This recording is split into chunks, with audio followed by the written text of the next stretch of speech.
Hi, it's Wyndham. What do you deserve? Slightly longer pause than normal there. It's an interesting question because I talk about everybody fundamentally deserves to live the life they really want to live. And that's just kind of a fundamental belief of mine. It rolls off the tongue for me really easily. It is something I truly believe. And yet, I was talking to a client yesterday, and I mentioned this. This came up as we were chatting, and they kind of paused for a bit and said, there's a couple of times you've used that word. And I don't know, there's something about it that I'm struggling with. And so we explored bits and pieces of that. I'm not going to go into that, obviously. But it's this really interesting idea that every now and then we can hear something that, I don't know, that doesn't quite feel right for me. Or I can't get myself to the point that I really understand what you're trying to say. So, what do you deserve in and out of your life? How does that word deserving? You are deserving of the life you really want to live. How does that feel? Because for this client of mine, it is a perfect moment that illustrates what I talk about in part 5 of the awareness series I did. Let's talk about blueprints. And that episode is about what our resistance really is.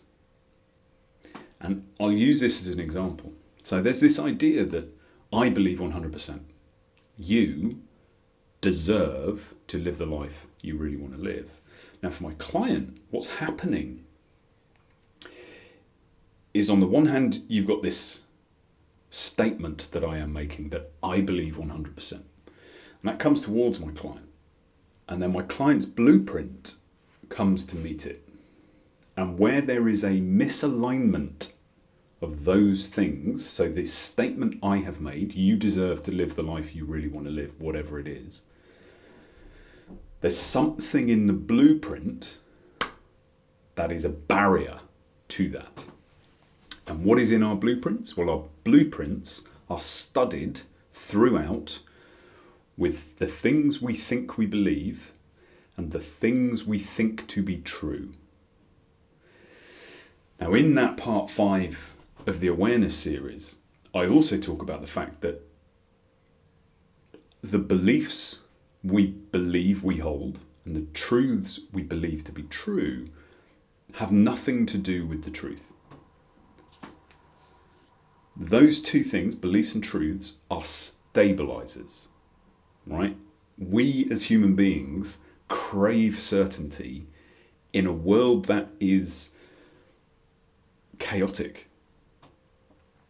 There is uncertainty everywhere, and it makes moving through the world, being able to predict things, very difficult. So our blueprint embeds these truths and beliefs so that when we step out into the world, we're not having to constantly analyse everything. We can be comfortable with not thinking through every situation because our blueprint has stabilised the world for us through our beliefs and the things we believe to be true. So let's go back to that example. You deserve to live the life you really want to live. What is the resistance to that statement? Because there is something in the blueprint that's not having that. And this idea of being deserving is threatening whatever this truth or belief within the blueprint is. And it's something I've reflected on since the conversation I had, because I never used to believe I was deserving. And that lack of deserving I worked on. Not specifically, I didn't know that that's what I was working on. What I was working on was essentially the first of the 6 essential elements: compassion.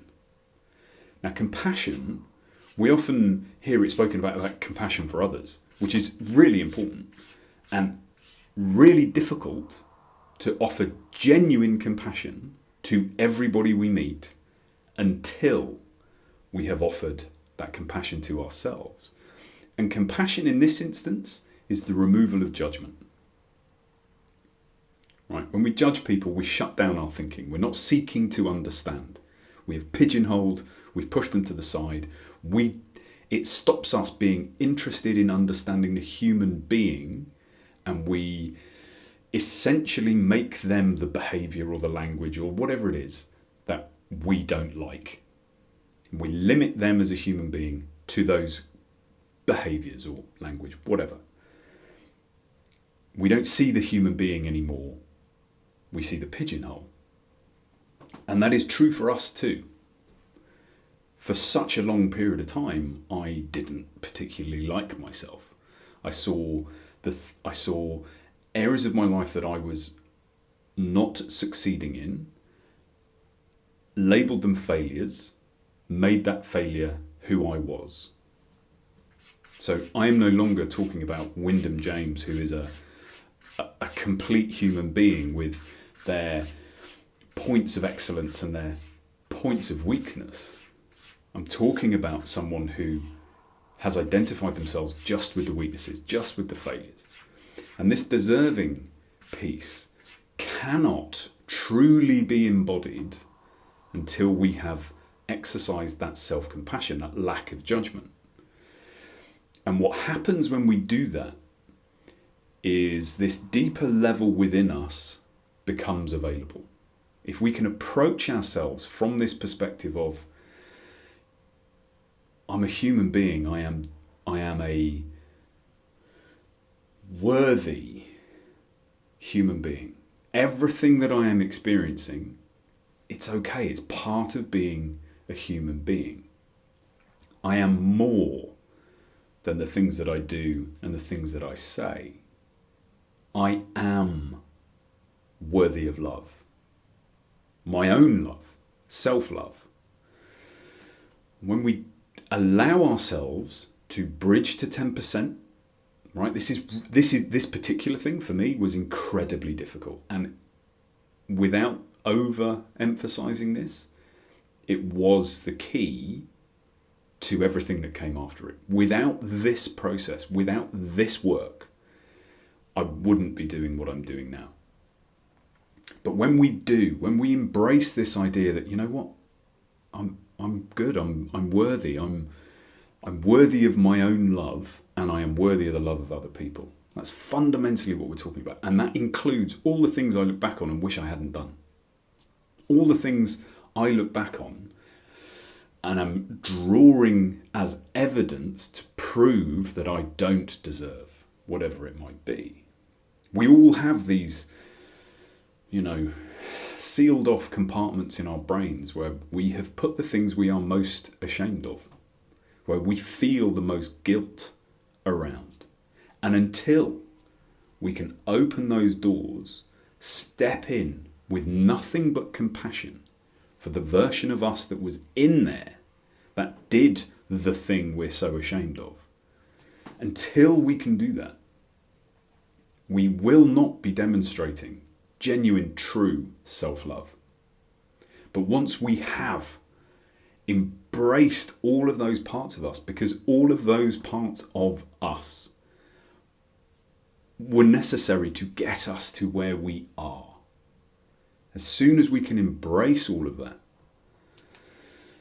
then we open up this whole idea of like, oh, okay, so I'm not a piece of shit. That was what I carried with me for a very long time. For fewer than a handful of things I had done shaped my whole sense of myself. But it's a really important thing to remember.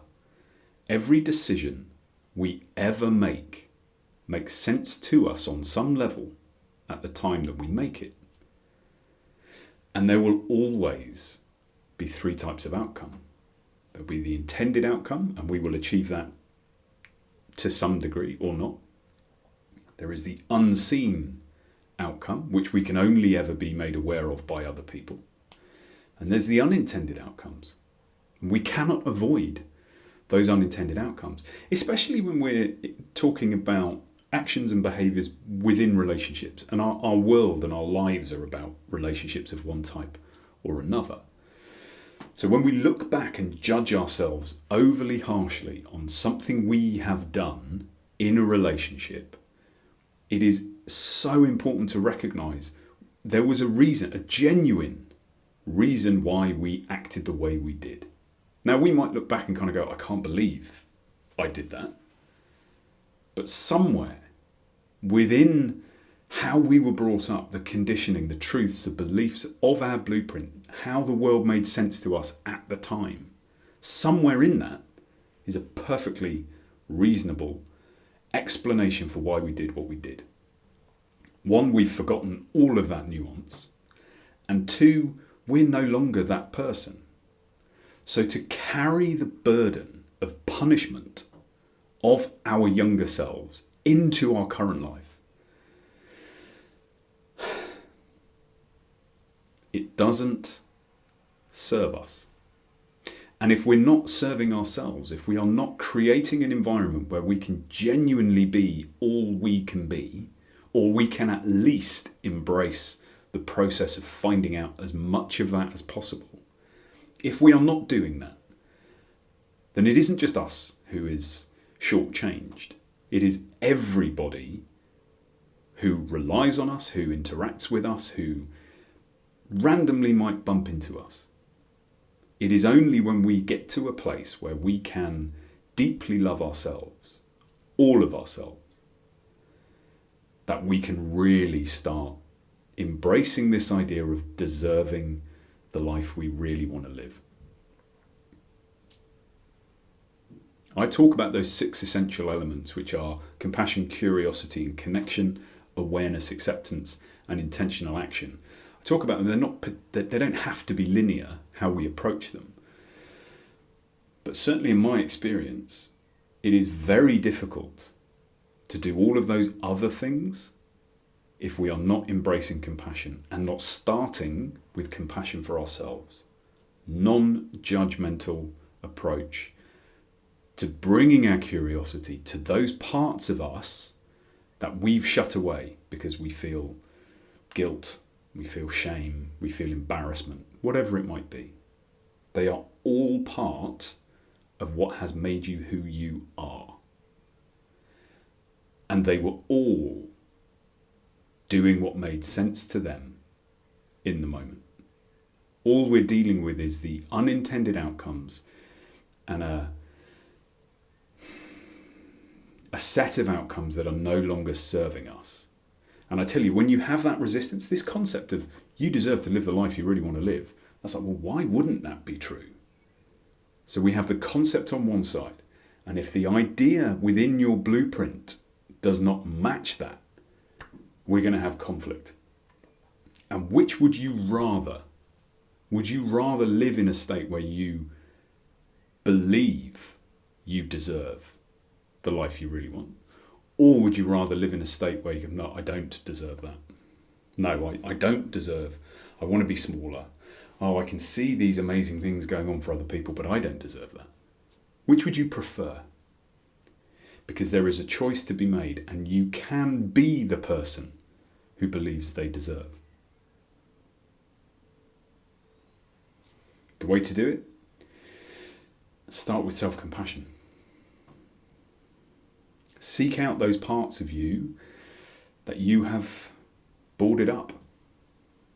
Seek out those parts of you that you feel shame over.